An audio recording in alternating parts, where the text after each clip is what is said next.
Hi, everyone. Welcome in. If you wanted to attend the Adult Supremacy and Youth Autonomy offering, then you're in the right room. We are going to give folks a few more to trickle in and when we'll get started soon. I think so. We can get started. Hannah, if we can go to the next slide, that would be great.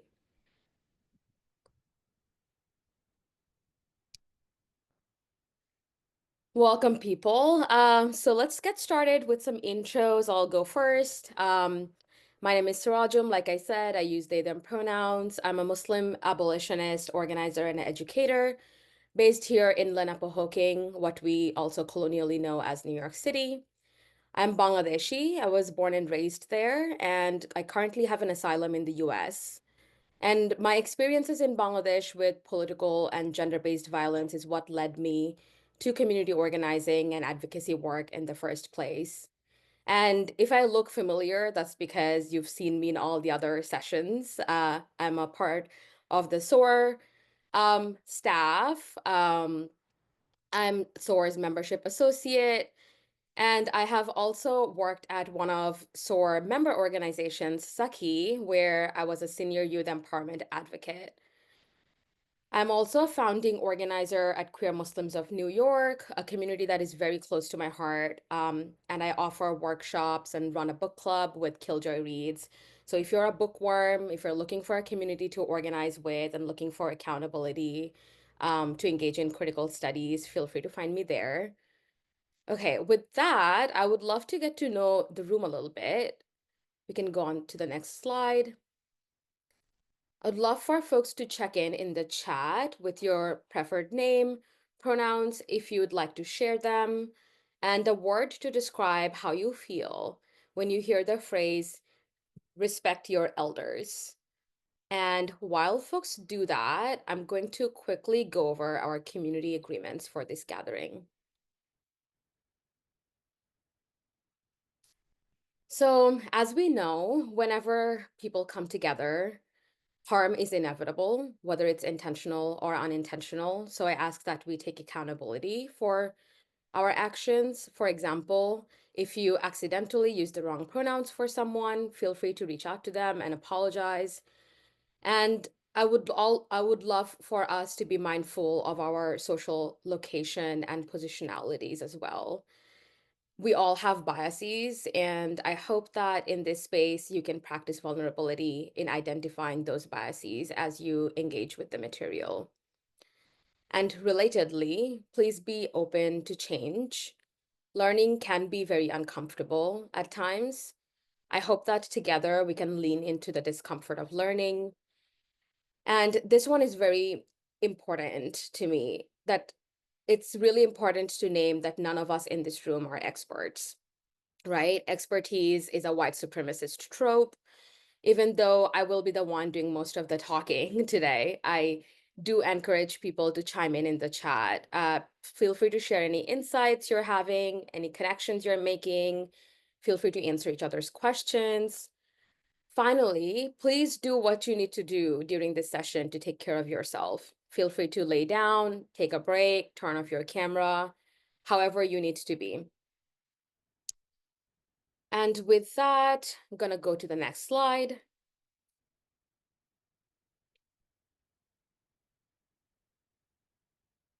Before we get started diving into the material itself, I also want to acknowledge that I'm currently on the land of the Lenape people, and I'm grateful for the nourishment that I receive from the land.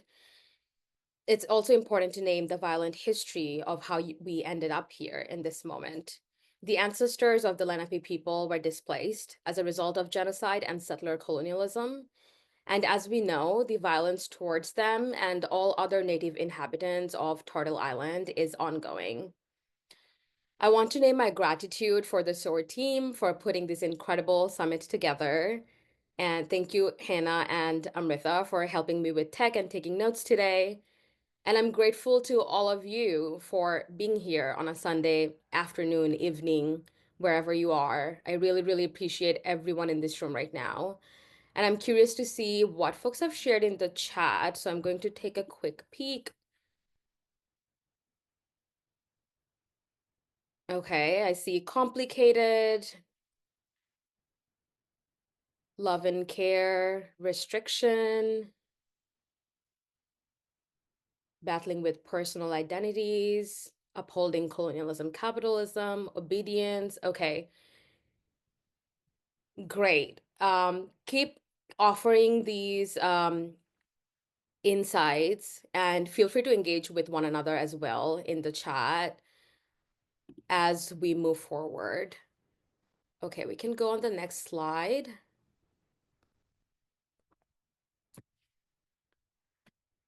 So let's get started with the what and why of this session. You may or may not be familiar with the term adultism. Author and co-founder of Youth Build, John Bell, describes adultism as behaviors and attitudes based on the assumption that adults are better than young people and entitled to act upon young people without their agreement or consent. And these behaviors and attitudes are also reinforced and upheld by social institutions, laws, and customs all around us. So think about all the other isms that you may be more familiar with, like racism, sexism, classism. Like all these, adultism is rooted in oppression, and at its heart is a violation of consent and autonomy of a young person. So, why have this conversation about adultism now? Well, we are at a critical juncture, as we all have been reflecting throughout this day, with the global rise in authoritarianism and fascism, and our ability to organize against these oppressive systems rely on our understanding of undoing all these isms in the dominant culture's script and move towards liberation. And on the left, we very conveniently leave out oppression of young people in our struggles, in our relationships at home or at places of work, at places of worship, etc. We can go on to the next slide. Also, folks, feel free to let me know if the pace is working for you, if you need me to slow down, speed up, anything like that. And Hannah, if you can just uplift anything in the chat around speed, thank you. So today we are specifically talking about youth autonomy and adult supremacy in the South Asian diaspora, right? So let's set the stage. Why are we even trying to tackle adultism in the diaspora? So one way I see it, so that we can be honest with our positionality and scope of our work, right? Here at this summit, where we are gathered to dream up and build a world free of violence, and do our part to address the endemic gender-based violence in our communities, we need to interrogate the role adultism plays in all violence, including gender-based violence. As we all know, as organizers and service providers, that culture is not a causal factor. There is nothing inherent in our cultures that makes us vulnerable to violence. In fact, there is no South Asian or South Asian diaspora culture, so to say, right? Because we are not a monolith. However, it's important to understand that South Asian culture in the diaspora is often understood as a direct opposition to Western culture or defined by its differences and similarities to the Western culture. So when we do that, the point of reference remains the Western culture, right? We are centering the Western culture. I remember like sometimes my mom will say, if I'm doing something, she will be like, oh, this is this is not Bengali because this is American, right? So we are always playing this oppositional tactic. The diaspora, like all other globalized communities, is also shaped by the forces of US imperialism, late stage capitalism, and the trauma of violent colonialism, right? That also shapes how we understand our culture. However, the unique flavors of the diaspora that shapes how power and control operates in our context is that we often try to normalize violent political projects like Hindutva or Hindu nationalism. And last but not least, we play the culture card. right? All of these complex contexts is often erased by the argument that this is just what the culture is. And when we say that, we fail to interrogate patriarchy, classism, casteism, Islamophobia. And if your parents are anything like mine, they are always making up culture on the go, right? When it's convenient for them to like win an argument. But when we treat culture as something that's like stuck in time and it's static, we are playing into the Orientalist understanding of ourselves as people that were actually used to justify colonizing our lands. I like to think of culture as something that we're all participating in and shaping and building together. We can go on to the next slide.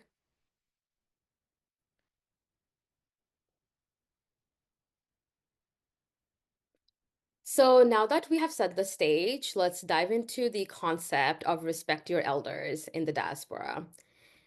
Here are some quotes that I found really interesting from both of these are from studies that were done in India for context. Um, the one that's on the left, a 2012 study, states that belief on autonomy of young people expressed by the mothers were situation and domain specific. For instance, food was non-negotiable when compared to TV viewing, but more flexible when compared to respect for elders. And on the right, we also see how respect for elders, regardless of wherever you are in your socioeconomic status or your specific culture, even like within India, that remains constant, right? So even though parental or family beliefs are contextual, respect for elders is one of the non-negotiable values that we often confront. Now, respecting those that are older than us aren't inherently a bad thing. Like some of you all had like positive connotations with the phrase, like you shared in the chat. But what I want folks to take away from these quotes on the screen is the lack of nuance around these ideas, right? Um, and how it can very quickly become synonymous with culture itself. So we then start pretending that respect of elders is South Asian culture. And that becomes tricky and problematic. We can go on to the next slide.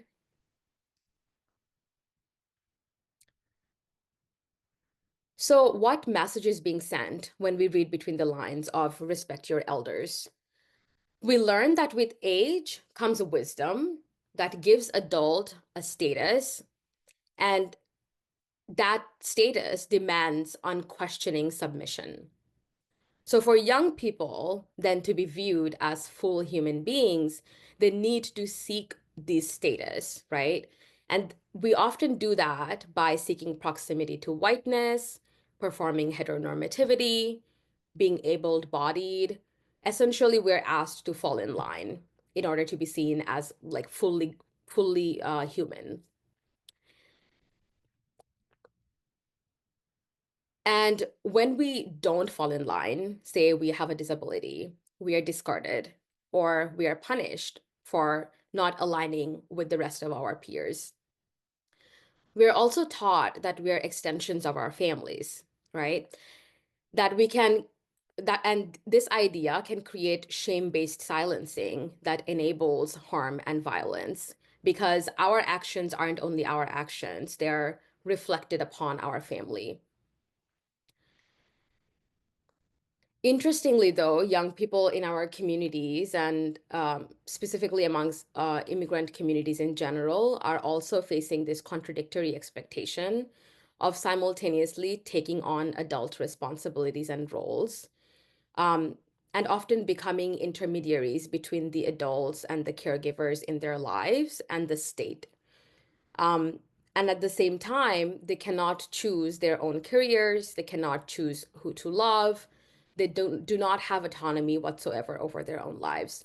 But especially if you are, the first, you're the oldest kid, you may have been put into situations where you're making decisions that are outside of your scope, or you are taking on a parentified role in your family. So that is definitely unique to immigrant communities and the young people in them. Can go on to the next slide.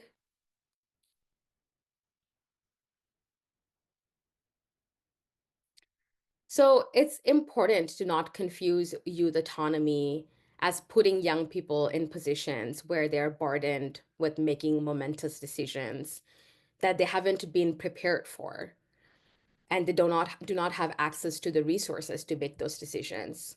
Young people are often burdened with making appeals on behalf of their communities. Youth autonomy also doesn't mean that you abandon the young person to deal with and make sense of this violent world that adults have created. Here is a picture of Palestinian children holding a press conference sometime last year during the ongoing genocide in Gaza, inviting us to protect them. People deserve, young people deserve and need our protection, not because they're less than adults, but because we have entrusted this world on them rather than co-creating this world with them. We can go on to the next slide.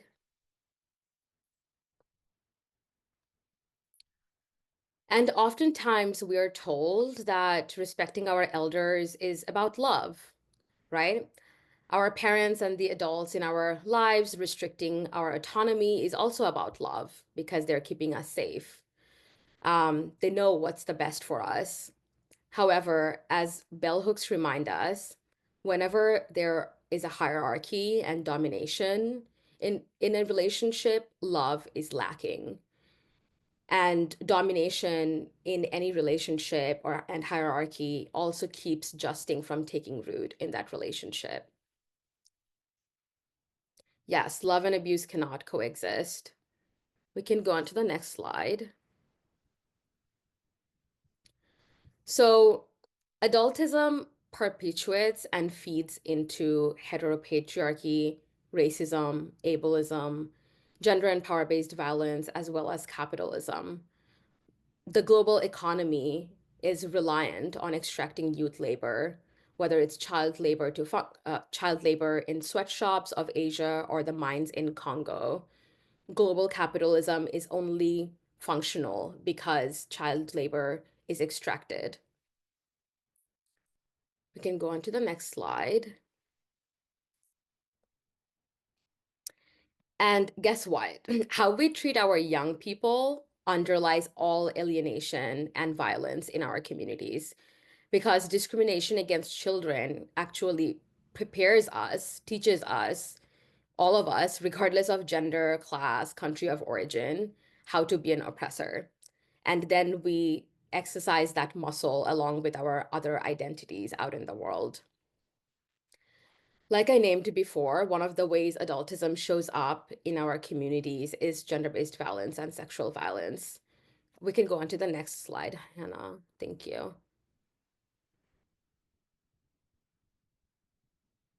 A 2016 web-based survey of South Asian adults born both abroad and in the US found that 25% of those who responded experienced child sexual abuse, and 41% of the respondents witnessed parental violence in their homes. These are stark numbers, and as we can imagine, are probably underreported. And yet, most of the time, when we are providing services to young people, their survivorship is often erased because they are seen as an extension of the family or of their parents. You can go on to the next slide. So I wanted to do a check-in, how folks are feeling. I know all of that is very heavy. Are y'all here with me? Yes, so you will have the Sujata, you will have the presentation, and everything that I have cited is like linked in the presentation. So you should be able to just click onto that.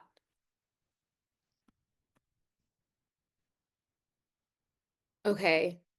So now we're going to look at a community story of child sexual abuse and suicide. So I wanted to check in Feel free to step away if you anticipate this content being triggering for you. And as always, feel free to do what you need to do to take care of yourself. Thank you all. Okay, we can go on to the next slide.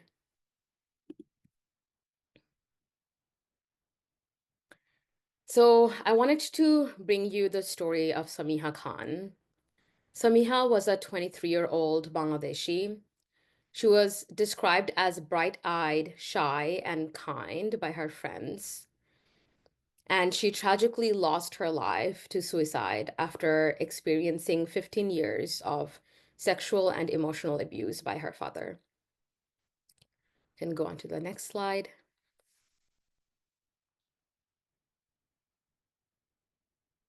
Thank you, Hannah. After Samiha's death, a Bangladeshi diaspora newspaper published an article about her, but it did not mention sexual abuse at all. Instead, the article questioned her character, stating that she had difficulty obliging to her parents, understanding her parents' religious discipline. A lot of young people spoke out about the newspaper article. They were hoping that Samiha's legacy can be one of an intergenerational dialogue on sexual abuse, mental illness, and sexism, for example. However, the elders in the community doubled down in denying any sexual abuse. And at her janazah prayers, recommended that everyone guide their children. This story is an example of how adult supremacy erases youth autonomy and creates conditions for abuse, including child sexual abuse, that, as we know, is a really big issue in our communities. Imagine what it would be like for young people to be believed if their consent wasn't violated on a daily basis. Oh, it's so rude if you're not hugging that uncle that is visiting us. How dare you make an accusation against a parent or say something bad about a parent? We can go on to the next slide.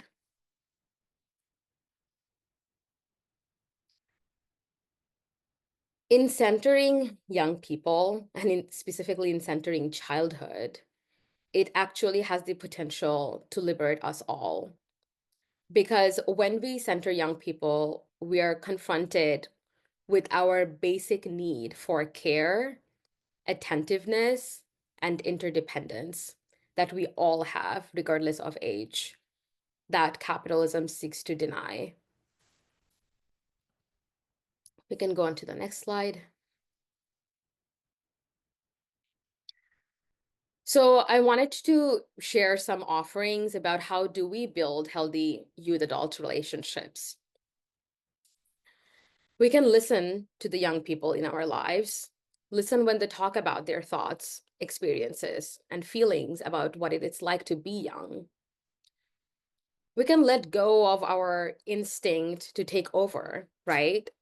And lead. Instead, we can let young people do take initiatives and we can take on a supporting role. We can validate their thinking, welcome their ideas, ask questions, ask what they're thinking about. And at the same time, we should not thrust young people into decision-making and leadership roles without the proper practice training and understanding of their responsibilities. Can go to the next slide.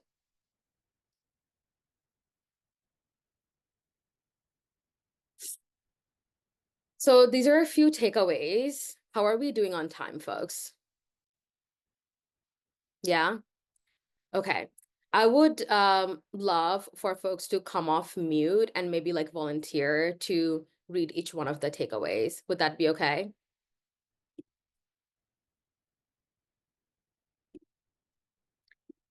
Do we have any volunteers in the room? Yes, Nidal. Feel free to read anyone that's speaking to you. Youth autonomy requires adult solidarity, adults undoing adult supremacy, but adults cannot liberate youth. Thank you, Nidal. Anyone else?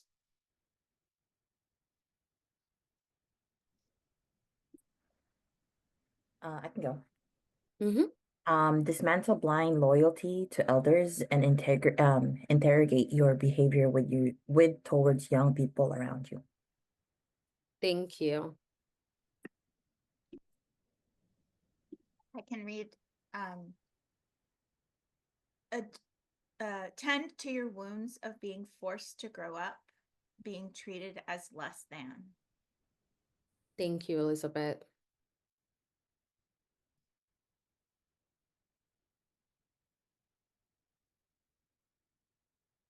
Okay, we need two more volunteers. I can go. Yes, please. Youth oppression is part of the machine that keeps the forces of empire together.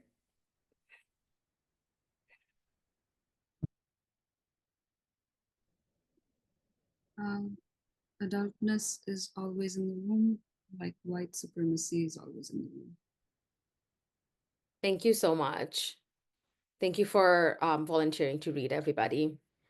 Do these takeaways resonate with folks? You can do a thumbs up or drop anything in the chat.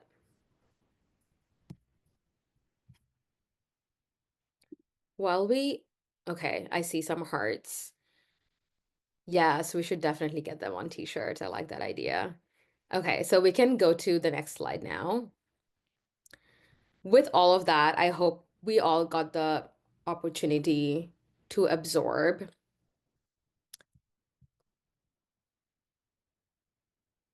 Hannah, can we go to the slide after the takeaways?